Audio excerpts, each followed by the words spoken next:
بہت ساری زبانیں دنیا میں بولی جاتی ہیں، قرآن ذرا یہ بھی تو بتائیے نا کس زبان میں نازل ہوئے ہو؟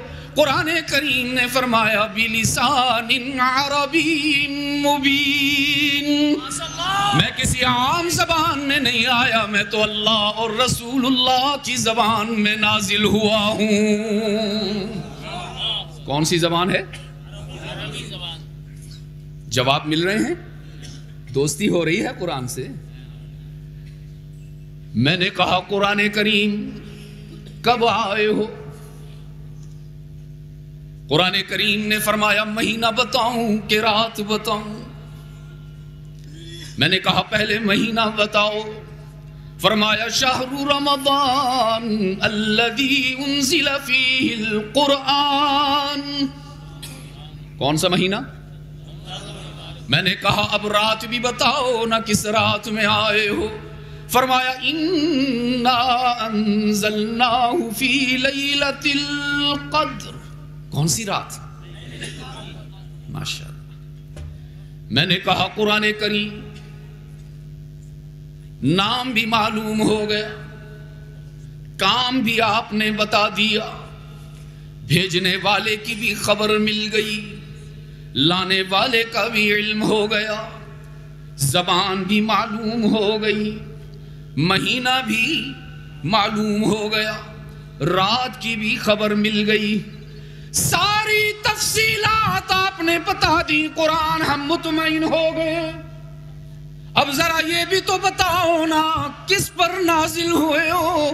قرآن کریم نے جھومتے ہوئے، مہکتے ہوئے، چمکتے ہوئے جواب دیا نزل علی محمد۔ سبحان اللہ نہیں، صلی اللہ ہو۔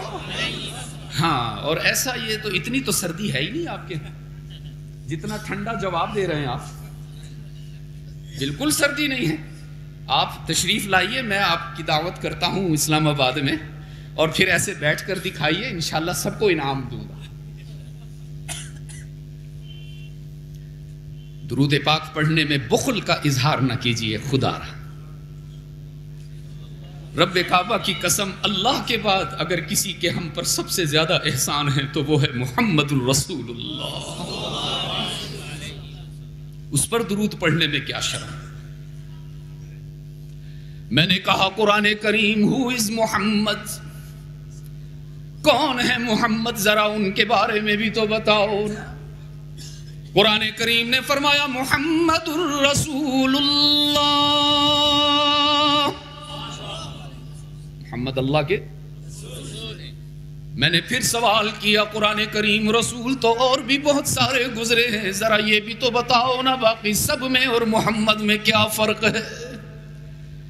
قرآن کریم نے فرمایا ما کان محمد ابا احد من رجالکم ولکن رسول اللہ وخاتم النبیین۔ قرآن کریم نے فرمایا باقی سارے رسول مقتدی بنتے نظر آتے ہیں، محمد سب کا امام نظر آتا ہے۔ یاد رکھنا سلہٹ کے روشن ضمیرو، میں کہا کرتا ہوں اللہ جیسا معبود کوئی نہیں، محمد جیسا محبوب کوئی نہیں۔ رب کعبہ کی قسم کسی اور سے اتنی محبت کی اجازت نہیں جتنی محبت کا حقدار ہمارا محبوب ہے، جس کو اللہ نے اپنا محبوب بنایا، جس کو اللہ نے اپنا محبوب بنایا۔ ساری کائنات کو اللہ نے بائی آرڈر بنایا ہے، صرف محمد ہے جس کو بائی چوائس بنایا ہے۔ ساری کائنات کو اللہ نے کن کہہ کر بنایا۔ انما امرہ اذا اراد شیئا ان یقول له کن فیکون۔ رب العالمین نے کن کہا، آسمان بلند، کن کہا، زمین کا قالین بچھ گیا، کن کہا پہاڑ مضبوط اور مستحکم ہو گئے، کن کہا دریاؤں میں روانی آ گئی، کن کہا سورج میں جوانی آ گئی، کن کہا چاند میں درخشانی آ گئی، کن کہا ستارے چمکنے لگے، کن کہا پھول مہکنے لگے، کن کہا موسم تبدیل ہو گئے، کن کہا آبشار بہنے لگے، کن کہا بارش کے قطرے ٹپکنے لگے، کن کہا لو قلم کرسی بن گیا، کن کہا جنت اور اس کی نعمتیں بن گئیں، کن کہا سارے فرشتے بن گئے، ساری کائنات کو اللہ نے کن کہہ کر بنایا۔ لیکن جب بنانے کی بات آئی اپنے محبوب کی تو کن کو ایک طرف کر دیا کہ کن اتنا عظیم نہیں تھا جتنا محمد عظیم ہے۔ نعرہ تکبیر، نعرہ تکبیر، یادگار دیوبند، یادگار عبد المجید ندیم۔ حسان نے بتایا نا، یہ کوئی فیصل کا فلسفہ نہیں ہے۔ فرمایا وَأَحْسَنَ مِنْكَ لَمْ تَرَ قَطُّ عَيْنِي وَأَجْمَلَ مِنْكَ لَمْ تَلِدِ النِّسَاءُ خُلِقْتَ مُبَرَّأً مِنْ كُلِّ عَيْبٍ كَأَنَّكَ قَدْ خُلِقْتَ كَمَا تَشَاءُ۔ حسان کو جانتے ہیں نا کون ہے؟ ماشاءاللہ، اللہ سلامت رکھے، شاعر رسول ہیں، رحمت عالم صلی اللہ علیہ وسلم کی مدح کے خوگر۔ لیکن آپ علماء تشریف رکھتے ہیں، میرا دل چاہتا ہے، یہ نعت تو آپ سنتے ہی رہتے ہیں، مجھ سے پہلے مولانا منور صاحب بھی آپ کو سنا رہے تھے آقا کی سیرت۔ میں چاہتا ہوں آج میں آپ کو حسان بن ثابت کی وہ نعت سناؤں جو انہوں نے قبول اسلام سے پہلے کہی۔ باقی ساری نعتیں قبول اسلام کے بعد کی ہیں، لیکن ایک نعت آج میں آپ کو سناتا ہوں جو قبول اسلام سے قبل کی ہے، اور تھوڑا سا اس کا پس منظر بھی بتاتا ہوں۔ دعا کریں کہ اللہ وقت میں برکت دے اور میں اپنی بات پوری کر سکوں۔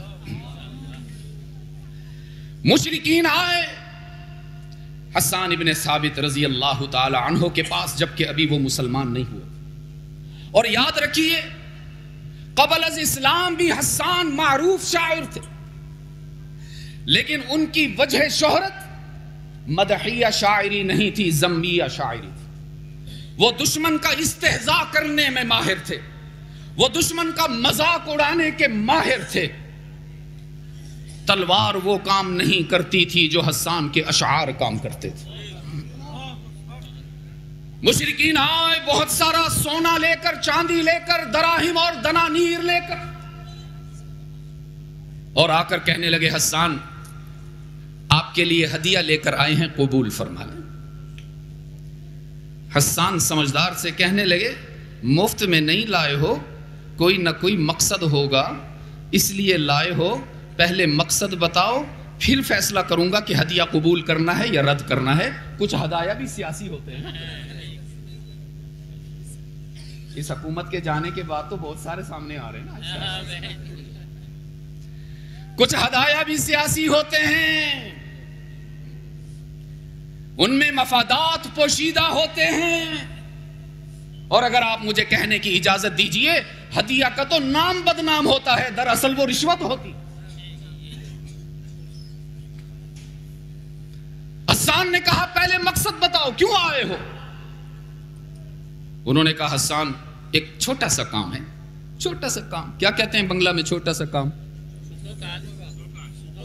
بس ٹھیک ہے، چھوٹا سا کام ہے۔ انہوں نے کہا جی کیا کام ہے؟ کہا حسان ہمارا ایک رشتہ دار ہے، اس کا نام ہے محمد، ہم اس سے بڑے پریشان، وہ ہمارے بتوں کی نفی کرتا ہے، وہ ہمارے آباء و اجداد کے دین کی نفی کرتا ہے۔ ہم جتنا اس کے خلاف مہم چلاتے ہیں پروپیگنڈا کی، لوگ اس کے فالوور ہوتے جا رہے۔ ہم چاہتے ہیں تم محمد کے خلاف ایسے اشعار بناؤ کہ لوگ اس سے محبت نہ کریں، نفرت کریں۔ سمجھ گئے نا کام؟ حسان کہنے لگے ٹھیک ہے، it's not a big deal, تو کوئی مشکل کام نہیں، میرے بائیں ہاتھ کا کھیل ہے یہ، ایسے اشعار بناؤں گا کہ سارا عرب تڑپ جائے گا۔ ان کا بناؤ نا۔ حسان نے کہا ایک چھوٹا سا کام تم بھی کرو، وہی چھوٹا سا کام۔ حسان نے کہا ایک چھوٹا سا کام تم بھی کرو۔ مشرکین کہنے لگے بھائی کیا کام کریں؟ انہوں نے کہا دیکھو بھائی، محمد تمہارا ریلیٹیو ہے، میرا نہیں، تم اس کے ساتھ رہتے ہو، اس کو اٹھتے بیٹھتے سوتے جاگتے دیکھتے ہو، چلتے پھرتے دیکھتے ہو، اس کی راتیں تمہارے سامنے، اس کے دن تمہارے سامنے، اس کی تجارت تمہارے سامنے، اگر محمد میں کوئی عیب ہے تو مجھے بتا دو۔ تم نے دیکھا نا، تم نے جانچا، تم نے پرکھا، تم نے ایگزامن کیا، اگر محمد میں کوئی عیب ہے، کوئی نقص ہے، کوئی کمی ہے، مجھے بتاؤ، میں اس عیب کو بنیاد بنا کے شاعری کی عمارت کھڑی کر دوں۔ سمجھ گئے؟ اب غور سے سننا میرے نوجوانوں، مشرکین نے کیا جواب دیا؟ کہنے لگے حسان 40 سال ہو گئے ہیں محمد کو دیکھتے دیکھتے۔ کتنے؟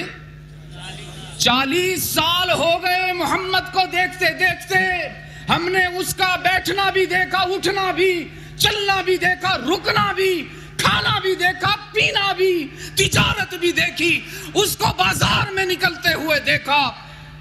لات اور عزا کی قسم کھا کے کہتے ہیں آج تک محمد میں کوئی عیب نظر ہی نہیں آیا ہے۔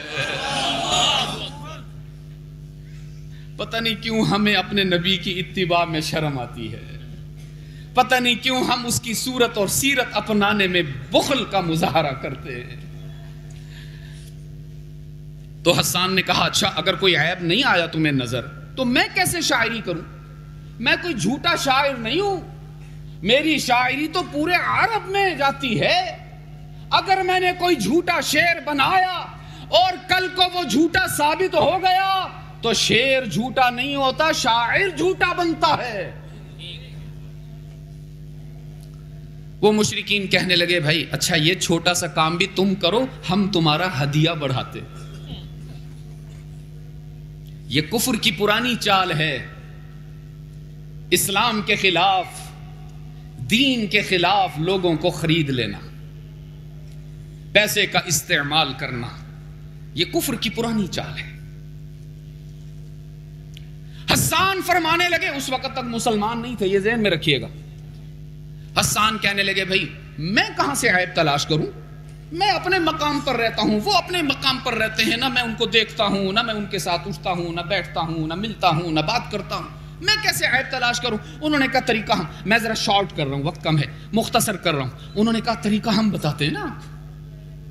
یہ جو اپنے نما دشمن ہوتے ہیں اللہ کی پناہ، جن کا لبادہ ہوتا ہے اپنوں کا لیکن دل میں رکھتے ہیں بغض۔ میرے والد صاحب رحمت اللہ علیہ فرمایا کرتے تھے اسلام کو کافروں نے اتنا نقصان نہیں پہنچایا جتنا منافقوں نے نقصان پہنچایا۔ انہوں نے کہا حسان طریقہ ہم بتاتے ہیں، وہ جو محمد ہے وہ روزانہ ایک سپیشل راستے سے گزر کے اپنے گھر جاتے ہیں، آپ اس راستے میں بیٹھ جانا، آپ کے سامنے سے گزریں گے، ان کے بال دیکھنا، ان کی چال دیکھنا، ان کے رخسار دیکھنا، ان کے ہونٹ دیکھنا، ان کی ناک دیکھنا، ان کی قد اور قامت دیکھنا، ان کا سینہ دیکھنا، ہاتھ دیکھنا، کہیں نہ کہیں تمہیں کوئی نہ کوئی عیب نظر آ ہی جائے گا، کیونکہ تم پوئٹ ہو اور پوئٹ بہت ہی سینسیٹیو ہوتے ہیں، حساس ہوتے ہیں۔ حسان نے کہا ٹھیک ہے کوشش کرتا ہوں۔ مشرکین اپنے ہاں چلے گئے اور حسان اس راستے میں جا کر بیٹھ گئے جہاں سے عبداللہ کے یتیم نے گزرنا تھا۔ حسان بیٹھ گئے اس راستے میں، اور یاد رکھنا سلہٹ کے دوستو، حسان کی آنکھوں میں تعریف نہیں تھی، تنقید تھی۔ کچھ دیر گزری، اتنے میں آمنہ کا لال آتا ہوا دکھائی دیا، اللہ کا محبوب آتا ہوا دکھائی دیا۔ سبحان اللہ، میرے آقا کی چال ایسی تھی، میں ذاتی طور پر سمجھتا ہوں، علماء تشریف رکھتے ہیں، میں نے کسی کتاب میں نہیں پڑھا، میرا ایمان مجھے بتاتا ہے کہ جب ہمارا نبی فرش پہ چلتا ہوگا ساری کائنات اس کی زیارت کو ترستی ہوگی۔ یمشی تکفیاً، میرے آقا کے کندھے جھکے ہوئے ہوتے تھے، متکبر ہو کر نہیں چلتے تھے. نگاہ زمین پر ہوتی تھی. سیدہ عائشہ رضی اللہ تعالی عنہا فرماتی ہیں، غور سے سننا محمد کے غلاموں، ام المؤمنین مخدومۃ المسلمین، حبیبہ حبیب خدا، صدیقہ بنت صدیق اکبر سیدہ عائشہ رضی اللہ تعالی عنہا فرماتی تھی، عرب کی کنواری لڑکی کی آنکھ میں وہ شرم و حیا نہیں تھی جو محمد کی آنکھ میں شرم ہوا کرتی تھی. اپنی آنکھوں کی حفاظت کیا کرو. آنکھوں کی بے باکی سے تم ولایت سے دور ہوتے.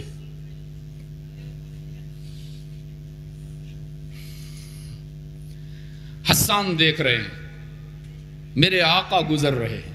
اوہو ہو، وہیں بیٹھے بیٹھے حسان نے اپنا دل نکال کر محمد کے قدموں میں رکھ دیا.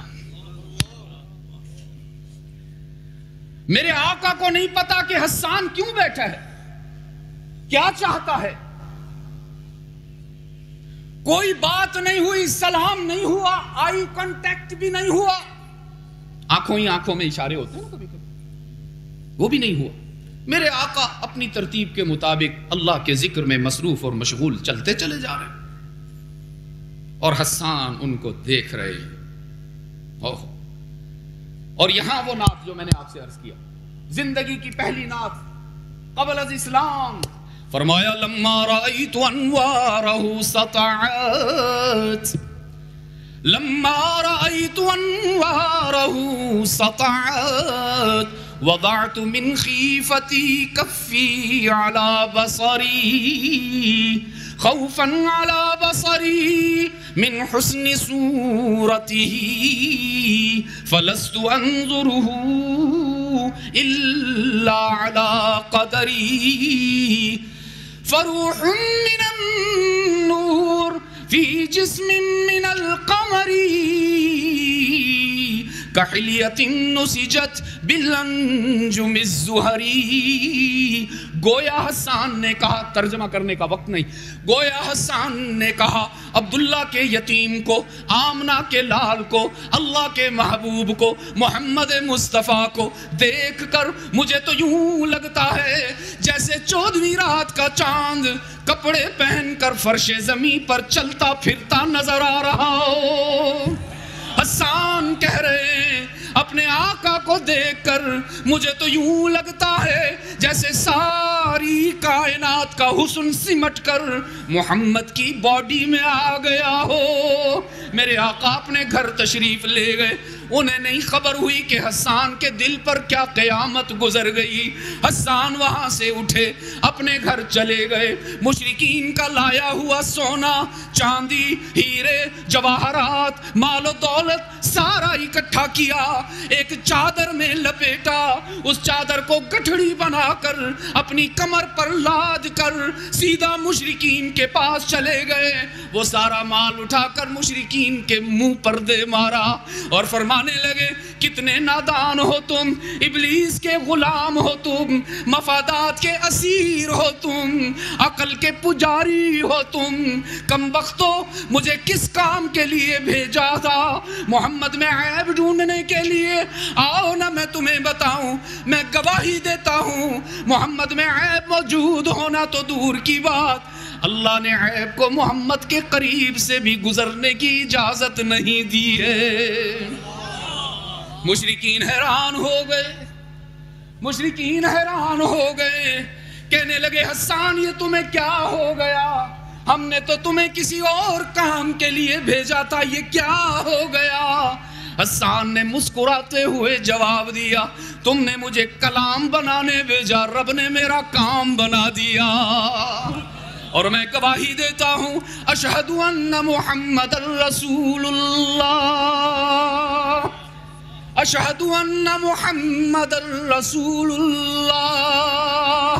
او مشرکو سن لو کان کھول کر، حسان اعلان کرتا ہے آج کے بعد حسان کی جان بھی محمد کے لیے، حسان کا کلام بھی محمد کے لیے. ایسا نبی اللہ نے ہمیں دیا. عزیز دوستو، جس کے چہرے کو دیکھ کر حسان مسلمان ہو گیا. قرآن کریم یاد رکھنا اس کائنات کا سب سے بہترین دوست بنتا ہے. عصر حاضر کی ضرورت ہے عزیز دوستو.